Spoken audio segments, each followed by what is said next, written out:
ನಮಸ್ತೆ ಎಲ್ರಿಗೂ. ಎಲ್ಲರೂ ಹೇಗಿದ್ದೀರಾ? ಎಲ್ಲರೂ ಚೆನ್ನಾಗಿದ್ದೀರಾ ಅಂದ್ಕೊಂಡಿದ್ದೀನಿ. ನಾನು ಚೆನ್ನಾಗಿದ್ದೀನಿ. ಈಗ ಟೈಮ್ ಬಂದು 4 ಗಂಟೆ. ಇದು ಒಂದು 3 ನಿಮಿಷದ ವೀಡಿಯೋ ಅಷ್ಟೇ, ಜಾಸ್ತಿ ಹೊತ್ತು ವೀಡಿಯೋ ಮಾಡಿಲ್ಲ ಇದನ್ನು. ನನಗಿವತ್ತು ಎದ್ದು ಕೂತಿದ್ದೆ, ಮಲಗಿದ್ದೆ ಅಂದರೆ ಬೆಳಗಿಂದ ಸ್ವಲ್ಪ ಯಾಕೋ ಮೈ ನೋವಾಗಿತ್ತು. ಹಂಗಾಗಿ ತಲೆಗೆ ಸ್ವಲ್ಪ ಸ್ನಾನ ಮಾಡಿಬಿಟ್ಟು ಮಲಗಿಬಿಟ್ಟಿದ್ದೆ. ಮಲಿಕೊಂಡಿದ್ದು ಯಾಕೋ ಪಕೋಡ ತಿನ್ನಬೇಕು ಅನ್ನಿಸ್ತು. ಮಾಡೋಣ ಅಂದ್ಬಿಟ್ಟು ಇದಕ್ಕೆ ಸ್ವಲ್ಪ 2 ಸ್ಪೂನು ಅಕ್ಕಿ ಹಿಟ್ಟು, 2 ಸ್ಪೂನು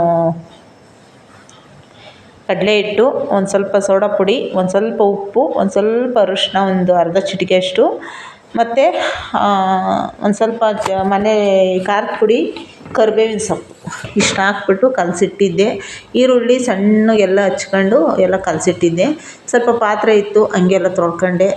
ಇನ್ನು ಅಡುಗೆ ಮಾಡೋಕ್ಕೆ ನಿಂತ್ಕೊಂಡ್ರೆ ಬರೀ ಪಾತ್ರೆ ತೊಳಿತಾ ಇರೋದೇ ಕೆಲಸ ನನಗೆ. ಸಣ್ಣ ಪುಟ್ಟವೆಲ್ಲ ಸಿಂಕ್ ಒಳಗೆ ಹಾಕೋದು ಮತ್ತು ತೊಳೆಯೋದು ಇದನ್ನು ಮಾಡ್ತಾಯಿರ್ತೀನಿ ನಾನು. ಹಂಗೆ ಸ್ವಲ್ಪ ಹಪ್ಳ ಇತ್ತು. ಹಪ್ಳ ತಂದು ತುಂಬ ದಿನ ಆಗಿತ್ತು.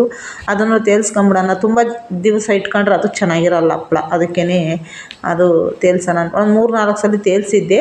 ಹಾಗಾಗಿ ತೇಲ್ಸೋಣ ಅಂದ್ಬಿಟ್ಟು ಪಕೋಡ ತೇಲಿಸ್ತಾ ಇದ್ದೀನಿ. ತುಂಬ ಅಂದರೆ ತುಂಬ ಚೆನ್ನಾಗಿ ಬಂದೈತೆ ಕಲ್ಲರೆಲ್ಲ. ನಾವು ಬೇಕ್ರಿಲಿ ತಟ್ಟೆಗಿಟ್ಟಿರ್ತಾರಲ್ಲ ತುಂಬಿ ಅವಾಗ ನೋಡ್ತಾ ಇರ್ತೀವಲ್ವ. ಇವತ್ತು ಮನೆಯಲ್ಲೇ ಮಾಡೋಣ ಅಂತೇಳಿ ಮಾಡ್ತಾಯಿದ್ದೀನಿ. ತುಂಬ ಚೆನ್ನಾಗಿ ಕಲರೆಲ್ಲ ಚೆನ್ನಾಗಿ ಬಂದೈತೆ. ರುಚಿ ಯಾವ ಥರ ಆಯಿತೋ ಇನ್ನೂ ಗೊತ್ತಿಲ್ಲ, ನೋಡಬೇಕು. ಫಸ್ಟ್ ಟೈಮ್ ಮಾಡಿದ್ದಲ್ವ ನಾನು. ಏನು ಗೊತ್ತಾ, ನಾವು ಫಸ್ಟ್ ಟೈಮ್ ಮಾಡಿದಾಗ ಒಂದು ಅಡುಗೆ ಒಂದು ಸಲ ಕೆಟ್ಟರೆ ಇನ್ನೊಂದು ಸಲ ಅದು ನೀಟಾಗಿ ಬರುತ್ತೆ. ಯಾಕಪ್ಪ ಅಂದರೆ ಸರಿಗೆ ಬರಲಿಲ್ಲ ಅಂತ ಬಿಡಬಾರ್ದು, ಅದನ್ನು ಮತ್ತೆ ಮತ್ತೆ ಟ್ರೈ ಮಾಡ್ತಾ ಇರಬೇಕು ನಾವು. ಹಾಗಾಗಿ ನಾನು ಇವತ್ತು ಮಾಡ್ತಾಯಿದ್ದೀನಿ, ನೋಡೋಣ ಯಾವ ಥರ ಬರುತ್ತೆ ಅಂತ. ಇನ್ನೂ ಸ್ವಲ್ಪ ಐತೆ, ಇದನ್ನು ಬೇಯಿಸ್ಕೊಂಡು ಇವಾಗ ಹಪ್ಳ ತೇಲ್ಸ್ಕೊತೀನಿ. ನನ್ನ ಮಗ ಮಲ್ಗವನೆ, ಅವನು ಮನೆಯಲ್ಲೇ ಇದ್ದ. ಹಂಗಾಗಿ ಅವನು ಮಲ್ಗವನೆ. ಅವನು ಯಾವಾಗ ತಿಂತಾನೋ ಗೊತ್ತಿಲ್ಲ, ನೋಡ್ಬೇಕು. ಅವ್ನು ಮಲ್ಗವನೆ, ಅವನೇನು ಎಬ್ಬಿಸೋಕೆ ಹೋಗಲ್ಲ ನಾನು ಜಾಸ್ತಿ. ನಿದ್ದೆಲ್ಲ ಅವ್ನು ಬೇಗ ಎದ್ದಾಳಲ್ಲ. ನೋಡಿ ಇದು ಹಪ್ಳ.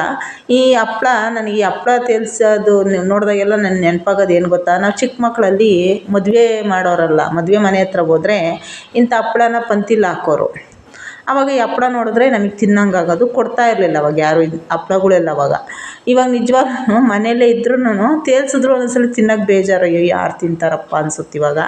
ಆವಾಗ ನಿಜವಾಗ್ಲೂ ಯಾರಾನ ಮನೆಗೆ ಮದ್ವೆಗಳ್ಗೆ ಹೋದ್ರೆ ನಾವು ಹಪ್ಳನೇ ಫಸ್ಟ್ ನೋಡ್ತಾ ಇದ್ದಿದ್ದು. ತುಂಬ ಚೆನ್ನಾಗಿ ಅಂದರೆ ಟೇಸ್ಟ್ ಹಂಗೆ ಇರೋದು ಅವಾಗೆಲ್ಲ, ರುಚಿ ಇರೋದು. ಆದರೆ ಈ ಹಪ್ಳನ ನನ್ನ ಮದುವೆಯಲ್ಲಿ ನಾನು ಧಾರೆ ಮುಹೂರ್ತ ಆದಮೇಲೆ ಇಂಥ ಹಪ್ಳನ ನಾನು ಕೇಳಿದ್ದೆ. ಹಪ್ಳ ಇಲ್ಲ, ಉಪ್ಪಿನಕಾಯಿ ಏನು ಇಲ್ವಾ ಅಂತ ನಾನು ಕೇಳಿದ್ದೆ. ಯಾಕಂದರೆ ನಾವು ಚಿಕ್ಕ ಮಕ್ಕಳಿಂದ ತಿಂದಿದ್ವಲ್ಲ, ಅಲ್ಲಿ ಇಲ್ಲಿ ಮದುವೆ ಮನೆಗಳಲ್ಲಿ ಹಾಕ್ತಾಯಿದ್ರಲ್ಲ, ತಿಂತಾಯಿದ್ವಿ. ಮತ್ತು ಮದುವೆ ಮನೆಗಳಿಗೆ ಹೋದರೆ ಪಂಕ್ತಿಗಳಲ್ಲೆಲ್ಲ ನೋಡ್ತಾ ಇದ್ವಿ ಇವನ್ನ. ಹಂಗಾಗಿ ನಾನು ಕೇಳಿದ್ದೆ ಈ ಹಪ್ಳ ಅಂದರೆ ನಂಗೆ ತುಂಬ ಇಷ್ಟ. ಈ ಒಂದು 10 ಹಪ್ಳ ತೇಲ್ಸಿದ್ರು ಏನೋ ಒಂದಷ್ಟು ಐತೇನೋ ಅನ್ನೋಂಗೆ ಕಾಣಿಸುತ್ತೆ. ತೇಲ್ಸಿರೋದೇ ನಾನು ಒಂದು 10-12 ಹಪ್ಳ. ನೋಡಿ ಎಷ್ಟು ದೊಡ್ಡದಾಗಿ ಕಾಣಿಸುತ್ತೆ, ಯಾರು ತಪ್ಪು ತಿಳ್ಕೊಬೇಡಿ ಇಷ್ಟೊಂದು ತೇಲ್ಸವ್ರ ಅಂತ. ನೋಡಿ ನಾನು ಈಗ ಸೆಕೆ ಎತ್ಕೊಂಬಿಡ್ತು, ಅಷ್ಟು ಹಪ್ಳ ತೇಲ್ಸಿ ಮತ್ತು ಪಕೋಡ ಮಾಡೋಷ್ಟೊತ್ತಿಗೆ ಸೆಕೆ ಬಂದ್ಬಿಡ್ತು. ಅಂದರೆ ಸಿಕ್ಕಾಪಟ್ಟೆ ಸೆಕೆ ಆಗ್ತಾಯಿತ್ತು, ಯಾಕೋ ಗೊತ್ತಿಲ್ಲ. ಅಡುಗೆ ರೂಮಲ್ಲಿ ನಿಂತ್ಕೊಳಕ್ಕಾಗಲ್ಲ. ಹಣೆಗೆ ಬೊಟ್ಟಿಟ್ಟಿಲ್ಲ ನಾನು ಇವತ್ತು. ಮತ್ತು ನನ್ನ ಮೂಗು ಬಟ್ಟು ಬೇರೆ ಕಳೆದೋಗ್ಬಿಡ್ತು. ಈಗ ಅದು ಬೇರೆ ತಗೋಬೇಕು ನಾನು, ಯಾವಾಗ ತಗೊತೀನೋ ಗೊತ್ತಿಲ್ಲ.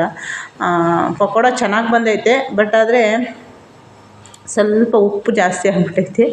ಇರಲಿ, ಫಸ್ಟ್ ಟೈಮ್ ಅಲ್ವ ಮಾಡಿರೋದು, ಇನ್ನೊಂದು ಸಲ ಮಾಡಿದಾಗ ಉಪ್ಪು ಕಮ್ಮಿ ಹಾಕ್ತೀನಿ. ಬನ್ನಿ ಎಲ್ಲ ಹಪ್ಳ ಪಕೋಡ ತಿನ್ನೋಣ. ಏನಾದರೂ ಮನೆ ಹತ್ರ ಇದ್ದರೆ ಇಂಥದ್ದು ಏನಾದರೂ ಮಾಡ್ಕೊಂಡು ತಿನ್ನಬೇಕು ಅನ್ನಿಸ್ತಿರ್ತೈತೆ. ಆದರೆ ಎಣ್ಣೆ ಐಟಮ್ ಏನೋ ತಿನ್ನೋಕ್ಕೂ ಭಯನೇ. ಯಾಕಂದರೆ ಎಣ್ಣೆದು ಜಾಸ್ತಿ ತಿನ್ನೋಕ್ಕೂ ಭಯ. ಹಾಗಾಗಿ ಯಾರೆಲ್ಲ ನನ್ನ ವೀಡಿಯೋ ನೋಡ್ತೀರಾ ನಿಮ್ಮೆಲ್ಲರಿಗೂ ಧನ್ಯವಾದ.